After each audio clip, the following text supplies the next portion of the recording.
Okay.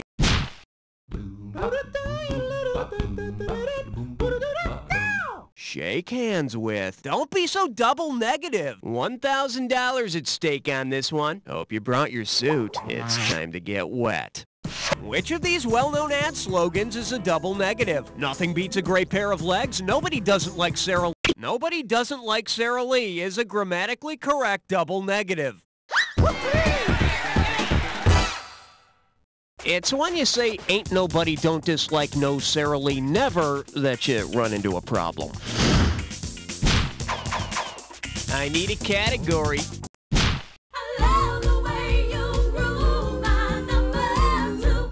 This one likes to go by Bob Eubank School of Alternate Curse Words. $2,000 says you don't know this one. Hey, remember that show, The Newlywed Game, where the couples get points for giving the same answer to a question? Well, imagine you're a guest. Suppose that you respond to a question about your first date with your spouse by saying, he gave me a bachelor's button. What answer should your loved one give to make a match? I brought her a flower, we made whoopee. On the show, the word whoopee was a colloquialism for sex. Here, it's another word for wrong answer. Hey, got a minute? Take a look at a right answer. A bachelor's button is otherwise known as a cornflower. A bachelorette's button is a completely different game show. Category, please.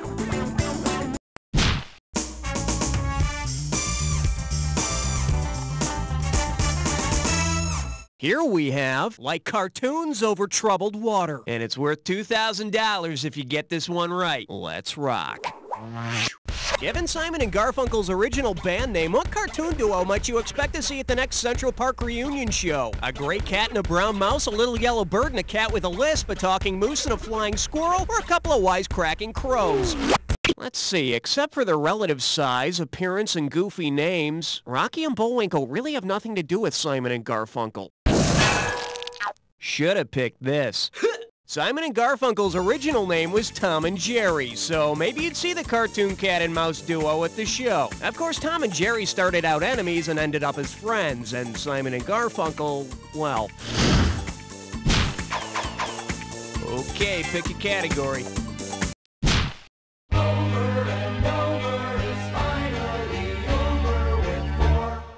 Okay, give it up for... What's so funny about eternal damnation? $1,000 if you get it. Okay, we've all read Dante's Divine Comedy, right? The epic poem about a trip through hell? Or was I the only one forced to read that stuff in high school? Say Dante revisits hell in a sequel to the Divine Comedy. If he brings along a divining rod is a forked stick which supposedly can help find underground water.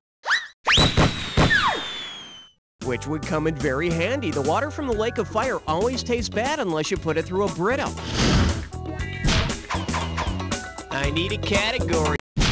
You don't wanna blow it on number 5. This little number's known as nobody likes the licorice ones anyway. $2,000 for a correct answer. Let's see if you can wrap your head around this. Because of the actual color of an airplane's black box, that indestructible black box is actually orange.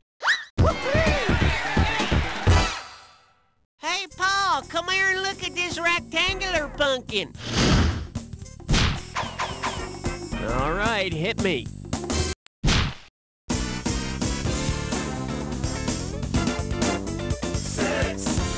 The category is, I love this game. And you pocket $2,000 if you get this one. Okay, let's say every player in the NBA was nicknamed after a type of pasta. If the following NBA athletes had as much twist to their playing styles as their pasta nicknames, whose game would have the most flair? Lasagna Ellis, Rigatoni Kukoc, Fusilli Del Negro? Sorry, rigatoni is tube-shaped, but for what it's worth, I do enjoy Tony Kukoc stuffed with a chunky ragu sauce. Here's what you should have picked. Fusilli are long strands of curly, twisted pasta. The problem with all these guys is they play really well until they sweat, and then they get all soggy and bloated. Okay, pick a... Uh-oh, blah, blah, blah, blah, blah. It's time for a licorice resto. Step right up to your gibberish category. Too stupid to eat. Let's get the ball rolling at 5K for this gibberish question. Okay, you're gonna have about 30 seconds to solve this, but every second and a half, I'm taking away some money. Okay, tell me, with what does this rhyme? Shock your twin, wetteth in dummin'. And you can just blow off that punctuation there.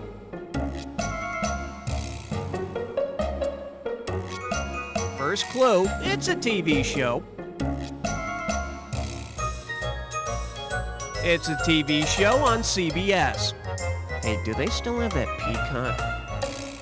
Last clue, Jane Seymour plays a doctor on it. You're gonna have to hurry, I don't make house calls. Come on, I really love that show. You know, Shock Your Twin, wetteth in dummin'. Dr. Quinn, Medicine Woman. Actually, that reminds me, I need to make an appointment to have her look at this rash I've got. Category, please.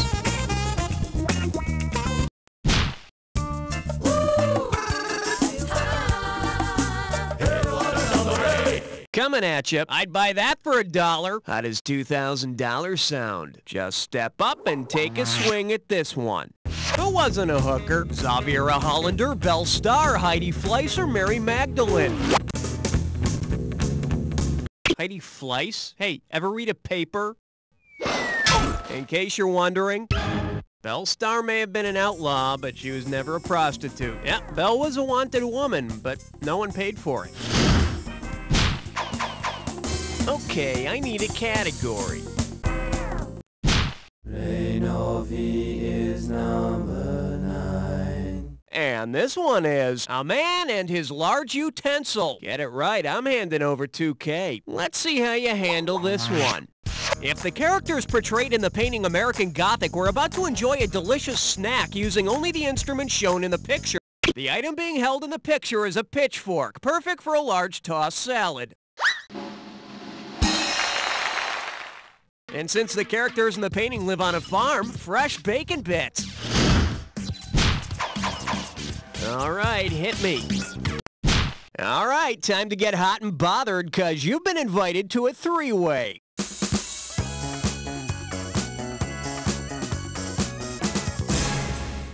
Okay, let me brief. Oh, so you already have previous experience with three-ways. Well, I'm impressed. Let's see what you've learned. The category for this little number is bodily fluids. Well, there's nothing I like more than bodily fluids. That came out wrong. Anyway, this three-way is gonna be about blood, sweat, and tears. Okay, hand on your buzzer. Here's your three-way. Oh, yes! Oh, yes! Oh, yes! Oh, yes!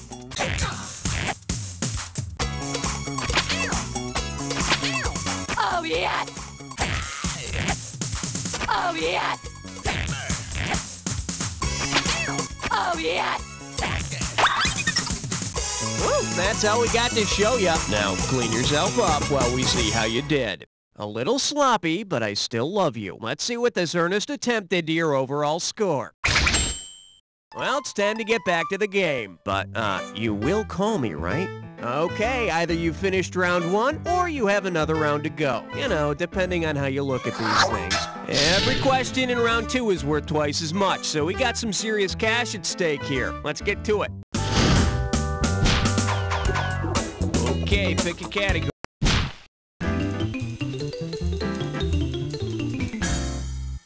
The selection is another victim claimed by the rainbow of fruit flavors. $2,000 says you don't know this one. Hey, do you like riddles? Well, here's one coming your way.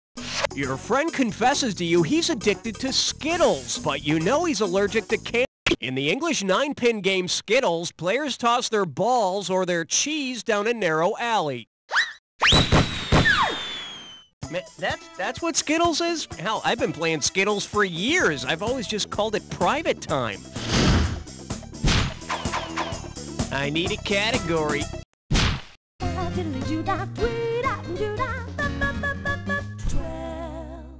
Let's see what we got going. The Old Testament rocks. 4,000 big ones for a right answer here. In the Old Testament, the big guy spent a lot of time and energy sending signs to Moses.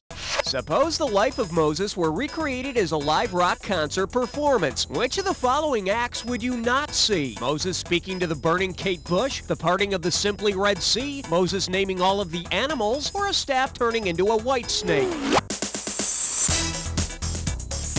Moses didn't give names to all the animals. That was Adam. And Eve, the original sinner, was one of the first to be signed to the Beatles' Apple label. Category, please. Swing your partner 1 and 3. A do-si-do for the big 13. And I believe this one's called Great Scandals of Yesteryear. Play your cards right, you win $4,000. Hey, help me out, would you? I'm trying to remember this woman's name. Buzz in and start typing when you know. She was involved in some kind of sex scandal in the 80s. It was some kind of monkey business with one of those TV preachers. She was so upset by the whole incident, she posed for Playboy.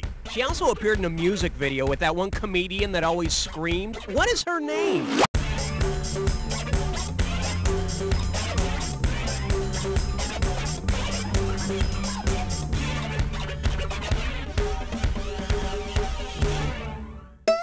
Here's what you should have typed in. Jessica Hahn was the woman involved in the sex scandal with televangelist Jim Bakker. Fortunately, she recovered from the traumatic experience by posing for Playboy and appearing in a Sam Kinison video. You know, basically, she just traded the people that love for the people that lust. Okay, I need a category.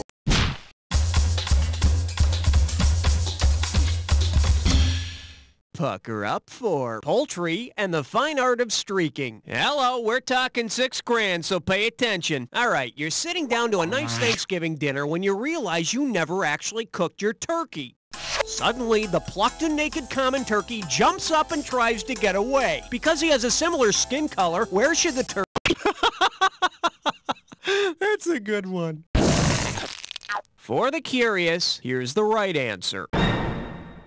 The common turkey's skin is red, so you'll be looking for him in the cranberry sauce. You know, the only thing that gets you more tired than eating turkey is chasing it around the living room.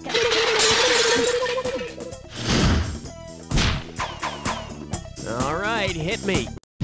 You chose wisely, my friend. You just got your hands on a dis or dat. This dis or dat's category name is Stop Playing With That. Heads up. Now I'm going to read off 7 terms. Oh, I see. You've got this thing down. Well, I'll put 30 seconds on the clock then. And we're off.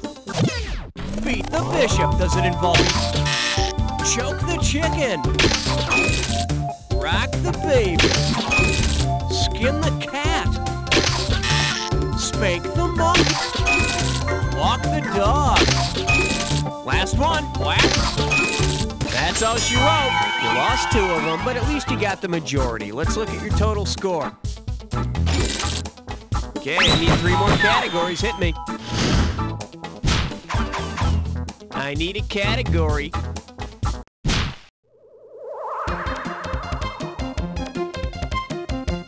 For your enjoyment, don't drink it if the seal is broken. And get this one right, you got 4K coming your way. Flex those fingers, cause here it comes.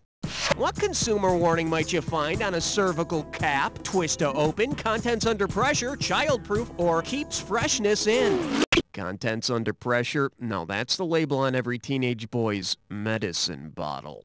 The correct answer is... A cervical cap is a form of birth control, so it would make the woman childproof. You might also find the warning, don't wear this cap on your head. Category, please. Number 17. The category, When Harry Met Geometry. And you pocket $2,000 if you get this one. Put your tray in the upright position, it's time for takeoff. What would make Harry Connick Jr. more conic? Sculpting him into a ball, sharpening Harry's head to a point would make him more conic. What? Do you think I'm making a joke?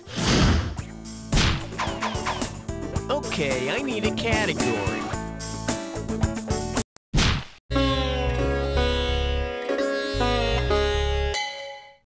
Well, what do we have here? And thus God smote annoying creatures. Get a right answer, you're walking away with $4 grand. Think fast.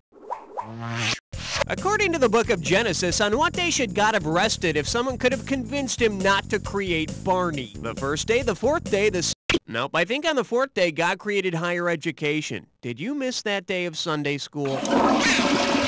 See, now, I could have given you some cash if you pick this. On the sixth day, God created all the creatures that walked upon the land. And on the seventh day, God put the devil in charge of TV programming. Okay, pick a category. Step right up for question 19. Now serving 1-900 Dangerous Liaisons. Better wake up, there's $6,000 at stake. So I pick up the paper this morning and I find this personals ad in there. You're gonna love this. Married British aristocrat in search of down-to-earth man to tame my wild game. I push my husband around and he pushes me around. Leave a message and talk dirty to me. Who? Well, Anna Karenina did have an affair, but then she threw herself under a train. Some date. Read any good books lately? A fictional British female aristocrat who cheated on her crippled husband with the gameskeeper was Lady Chatterley. I love stories like Lady Chatterley's Lover. I read one recently written by name and address withheld by request. I need a category.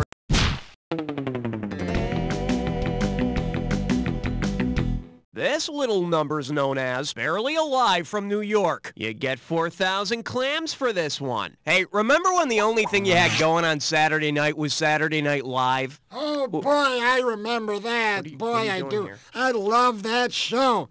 In fact, I got a question about it. You want to hear it? What do you think, boy? Well, all right. Well, why not? You know, I think we've got ourselves a guest host question. Welcome aboard, old man. Great. I'm glad you're here. Oh, you mean now? Yeah, just talking to the mic. The mic. This thing? Yeah, it's a mic. Okay, hello. 1, 2, scoodly-doo. Yeah. 1, 2, Yeah, hello. yeah, we got that. Mikey, Yeah, we got the microphone. levels. Sibilance, You're on. sibilance. Give us a question! Okay. If I were... Excuse me. If I were to ask the oldest person ever to host Saturday Night Live out on a date, what would be my pickup line? Hey, gold in my ear, you look cute. You're sweet, Candy. No way, wrong. Candy hosted the show many times. So many I can't even count them all, but she wasn't the oldest lady around, not by a long shot. Okay, boy? Hey, got a minute? Take a look at her right answer.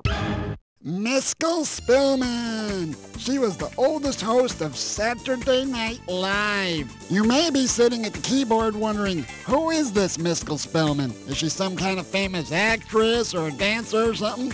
Well, no, she wasn't. She was a little 80-year-old hottie who won the Anyone Can Host contest.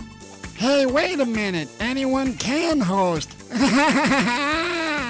Hey, Cookie, that was fun. Can I be the host from now on? Yeah, no, you cannot be the host from now on, but you can leave and take this thing, this What bag. is With, that? what is that? Don't even Yeah, ask. I'm out of here. Bye! All right, hit me.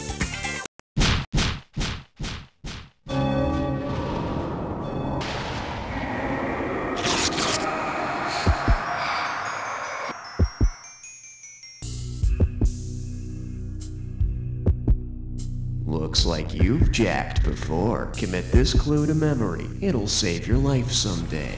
I've got your tragic end right here, baby. Well now, how appropriate. Good luck. You're gonna need it.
but not too shabby. Now let's see your final score.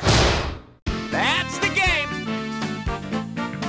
Player, just think, if you only got one or two more questions right, you'd just be embarrassed instead of utterly humiliated. Oh, and while I'm adding insult to injury, Beautiful. Very nice.